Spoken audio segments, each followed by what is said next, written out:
नमस्कार दोस्तों, मेरा नाम है अजय शुक्ले। आज हम पढ़ने वाले हैं वेट के बारे में। अब देखो, साइंस वेट के बारे में क्या कहता है। साइंस कहता है कि it is a measure of gravitational force. Okay, क्या कहता है? It is a measure of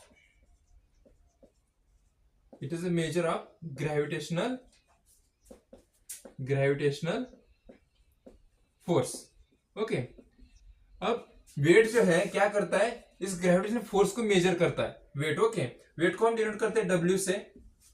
तो और यहाँ पर ग्रेविटेशनल फोर्स अगर मैं कहूँ तो ये एफ जी से डिनोट करता है यहाँ पर। तो आपने जो ग्रेविटेशनल फोर्स है, ये कंसेप्ट कहाँ पर पढ़ा है?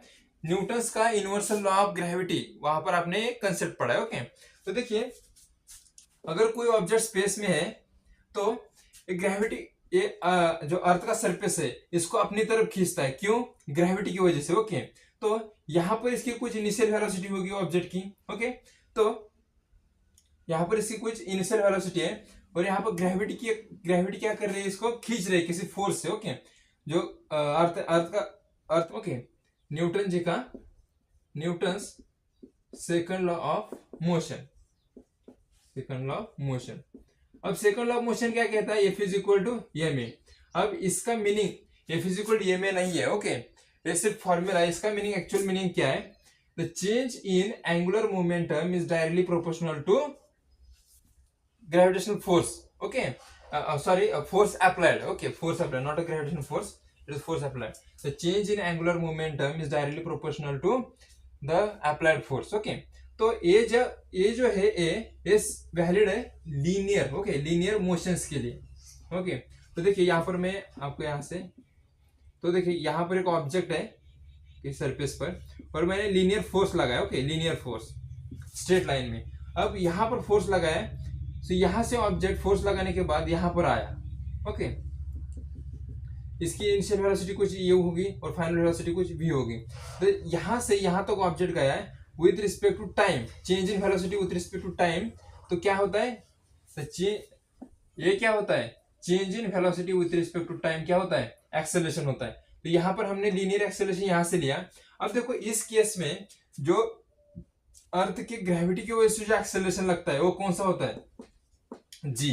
ओके, यहां से ऑब्जेक्ट यहां से क्या कर रहा है, ये अर्थ का क्रस्ट, अर्थ का सरफेस से खींच रहा है और इस फोर्स की वजह से क्या, कौन चेंज इन वेलोसिटी, इस फोर्स की वजह से क्या हो रहा है? Change in velocity. तो change in velocity due to gravity. Okay, change in velocity with due to gravity, तो उसे क्या कहेंगे हम? Acceleration due to gravity. यहां से जी आया। अब देखो, हमारे पास ये इक्वेशन है, F is equal to M A. Okay, अब मेरे पास फोर्स कौन सा है? F G. यहां पर मैं एफ जी लिख देता हूं। एम तो कांस्टेंट है, एम हर जगह सेम एवरीवेयर। और एक्सेलरेशन यहां पर हमें लीनियर के लिए ए मिला था, ए। ओके, अब जो एफ जी है, एफ जी की वजह से हमें क्या मिल रहा है? जी मिल रहा है। तो ये एक ही जगह मैं क्या लिखता हूं? G. Okay, F G is equal to M G. अब यहां से देखो डेफिनेशन से कि मैंने क्या कहा, it is a measure of gravitational force. एक ग्रेविटेशनल फोर्स को मेजर करता है। तो यहां से हमें क्या समझता है? Weight is equal to F G. Okay, तो मैं एफ जी की instead of F G I can write W. So W is equal to M G. तो देखो, यहां से हमें डायरेक्टली कहा जाता है कि weight is equal to M G, but वो कहां से आया? अब इस कंसेप्ट को यूज करके हमने इस कंसेप्ट को निकाला। ओके, तो यहां से एम जी आता है। तो अब देखो, W is equal to F है। एफ का यूनिट क्या होगा? एफ का यूनिट हमें सब पता है। क्या पता है? न्यूटन। Okay, Newton. अब न्यूटन को अगर एमकेएस यूनिट में लिखना है तो क्या लिखेंगे? केजी मीटर पर सेकंड स्क्वायर। ओके, तो यहां से डायमेंशंस क्या बनती है हमारी?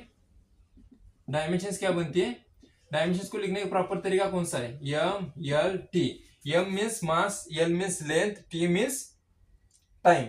अब एम हमारे पास मास केजी 1 ही है, लेंथ 1 है और ये ऊपर गया तो -2 होगा। ओके, ये यूनिट होगा न्यूटन और डायमेंशंस होगी इसकी m1 l1 t-2। ओके, तो आपको पता चला कहां से mj आया, w is equal to mj आया। ओके, तो वेट